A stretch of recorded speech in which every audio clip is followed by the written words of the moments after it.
Shut up and sit down.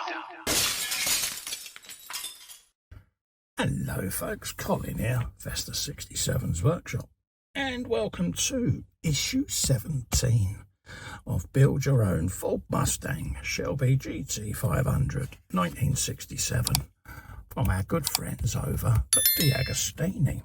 Now, if you'd like to build one of these yourself and come and join me for this wonderful journey on this 1/6 scale Ford Mustang, click this link just along here.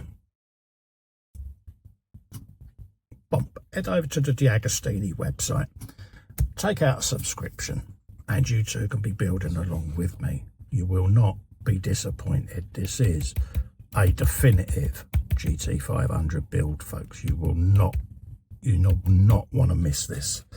So let's have a look in this issue and see what we've got this time.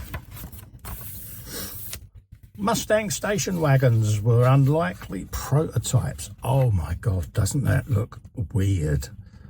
Oh dear. The Mustang's great popularity prompted Ford to flirt with the idea of using it as the basis for a family car. After trying to create four-door Mustang hardtop, the company came up with this station wagon prototype, but the car never went into production. In the UK, we had an estate car back then called the Morris Marina Estate, and that reminds me of it for some reason. Yeah, I'm so glad they didn't build that. Moving on. This is the 1976 Ford Wagon Back station wagon, which was based on a second generation Mustang. Yeah. I do like the old Woodies that the Americans had. I mean, this, yeah. We based, in the UK, we had the Morris Minor Woody, and it was very similar to this, but they do have an iconic look, don't they, the Woodies? I don't know why. It's just, I don't know, it's got an appeal to me. This is what we've got this issue, folks. We have got all the mechanisms going in for the right-hand door. Hinges, window winder mechanisms, and all of that. Okay, so we've got a nice little bit of sprockets and stuff to put together today. And that's what you'll end up with. So you want to grab your door and your window and your spare plate from the previous issue and have them to hand, because you will need them today, folks. And there's all the different sprockets there, and it tells you concisely in these instructions what you need to do, okay, as well as me showing you in this video. This is where the assembly is located on your model, okay. Ford Cortina Lotus, an engine that changed everything. It was. This was the Swede Bengt Soderstrom, a regular Ford driver in the 1966 RAC rally, driving a Lotus Cortina. In the UK, that is a really iconic car, and they go for serious money over here now. Lotus tweaked the Cortina's 1.5 litre engine, managing to boost it to no less than 140 horsepower, which in that day was, yeah. The model cylinder heads bore the logo of Colin Chapman's Lotus Company. Yes, very, very iconic people of the era. There's the Lotus there, going a classic regularity in Scotland, driving through a similar landscape to when it debuted in the 60s. And that was the Mark II Cortina. Didn't quite have the appeal for me as the Mark one, but there you go. And this was Roger Clark at the 68 Rally Sweden at the wheel of a Cortina Lotus Mark II, a version that did not live up to its predecessor's competitiveness. No, it kind of, I don't know, it tried, but it just didn't quite have the appeal. I think it was a bit too weighty and yeah, just not quite the same. Ford had to manufacture 5,000 units of the Lotus Cortina with its characteristic green stripe to be able to homologate the car in Group 1 and offer it to private drivers. Yes, folks, this was all the homologation, where there was a famous one where they had the people in homologated the cars, and they'd only built 300, I think, out of the 500. So they was moving cars from one car park and then coming back round and letting them see them in a different car park. So it made up the 500. Brilliant story. So yeah, Jim Clark briefly lifted a wheel in a Cortina Lotus in the 66 Touring Car Championship, which he had won 2 years earlier. There you go. So that's this issue. Give these a read, folks. They really are worth it. Grab yourself a cup of tea and have a read of them, because you won't be disappointed. Right, let's grab all the parts and bits that we need for today's assembly. So I'll just put the instructions at the back. Right, that's all the bits laid out. That's from the previous issue, peeps, as well. So let's try and get them in shot. Just like so. Okay. And then we want our door that we had last issue, okay? All right, so grab this.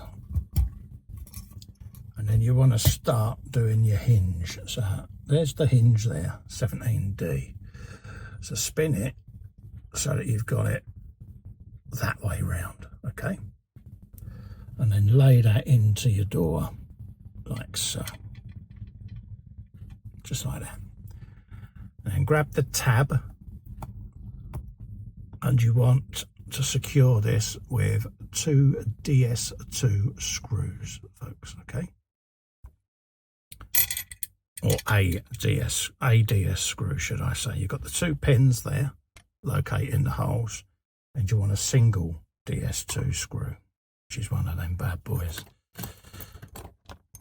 So let's grab that, get that out of the way. And grab your screw. Just like that. Put a bit of oil on the end. And put that in the hole. Just give it a couple of turns. That's all you want. And grab your screwdriver. And start sending that home, okay? Just like that. Now I've stood it up because I don't want to lean on that mirror. If you remember that we've built previously, you don't want to put any stress on that if you can help it, folks. There you go. That's fully homed now. And that'll basically stop the door from backing onto this flat part of the hinge. You want it so that when the door opens, the angled part of the hinge goes against the plate. That's why we put it in that way round, folks. Okay. We now want to bring in piece number 17A, which is this. Okay. This little bit of plastic there. Okay. So we want to then put that on these posts here. Okay.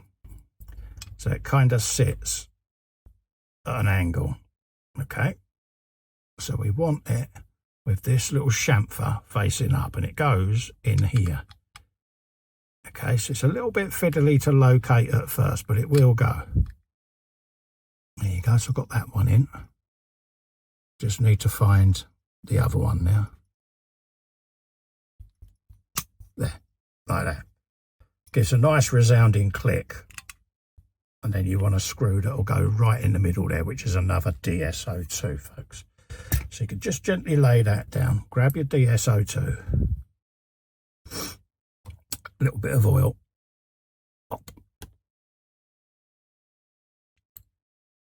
And then try to get your screw started. And then lift it up so you're not putting any stress on that mirror.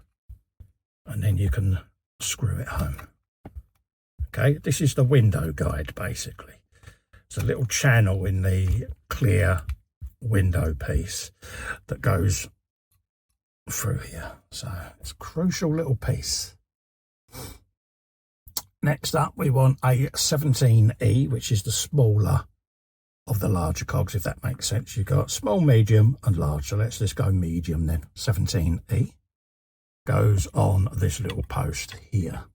Okay. Somewhere around there. Just like that. So let's just pop that on. You then want 17B, which is the largest.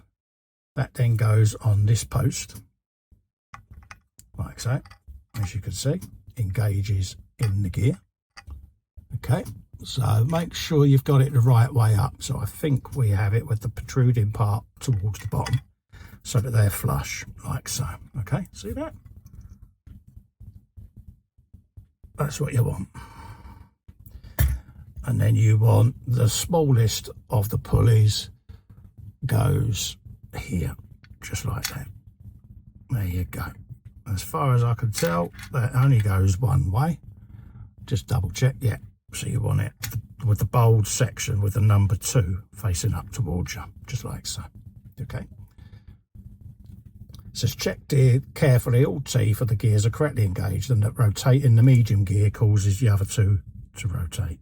Like that. Okay, so give that a check at this stage. It's crucial. It really is crucial, because once you put the internal cover on, you're not getting back in there. Once they're in, position the small gear with a DS4 screw, which is one of these with the top hat on, as I call them. So let's just grab that, put it in the smaller of the screwdrivers I use. Little dab of oil. There you go.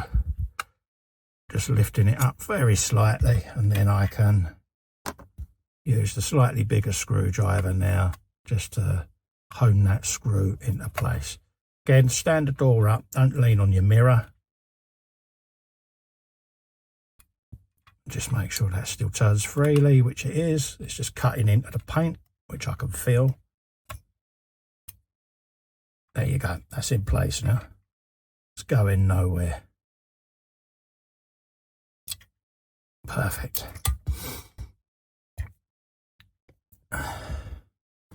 It says repeat this for the other 2 gears. Do not over tighten the screw once fastened. Check gears move freely and in unison.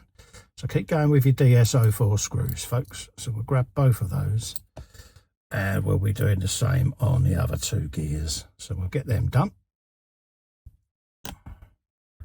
Just like that.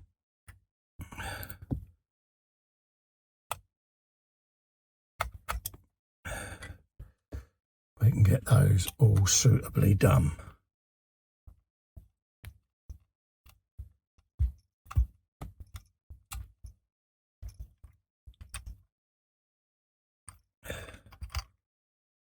Just got to cut it into the paint, which is gone. There you go.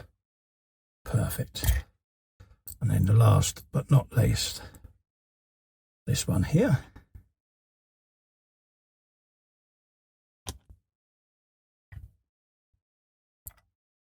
Send that all the way in there.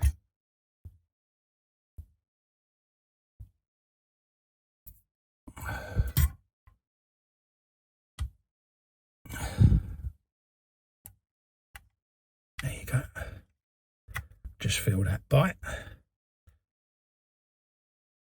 And then that will be these gears locked in place. And again, make sure they turn like that. Plenty of slack. Perfect. That's what we want. Okay. It's now saying in step 17.6, retrieve the left window, which is this, and place it in the position on the inside of the door. The post goes through the larger hole, and this guide goes through the groove, like so. So just line it up with your teeth, and then just rest it up, like so. Okay. It says next retrieve the internal window guide supplied with the previous issue, and then place it over the top so that the lug, which has the hole in its center, has a hole in its center, like so. And you want it that way round, so that this part here goes over that post, and that part here goes over the die cast post, just like that. Okay.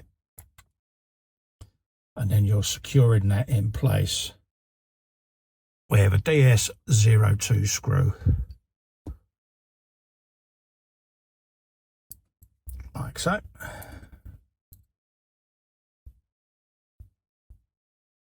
That goes into the die cast. So let's grab that in there, and then the other one will go into the plastic. So let's home that.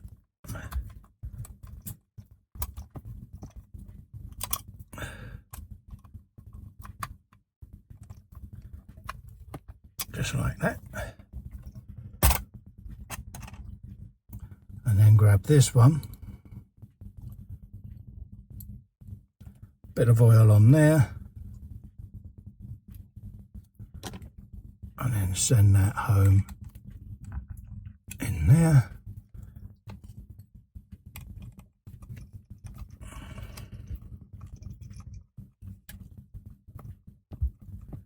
Like that, and that'll pull the two pieces of plastic together then, and just retains that window in there like that. See? And then that's what you'll have. Your window going up and down. Okay, so that's what we want. So that's the end of this episode, folks. So remember, if you would like to build along with me, then click this link all the way here.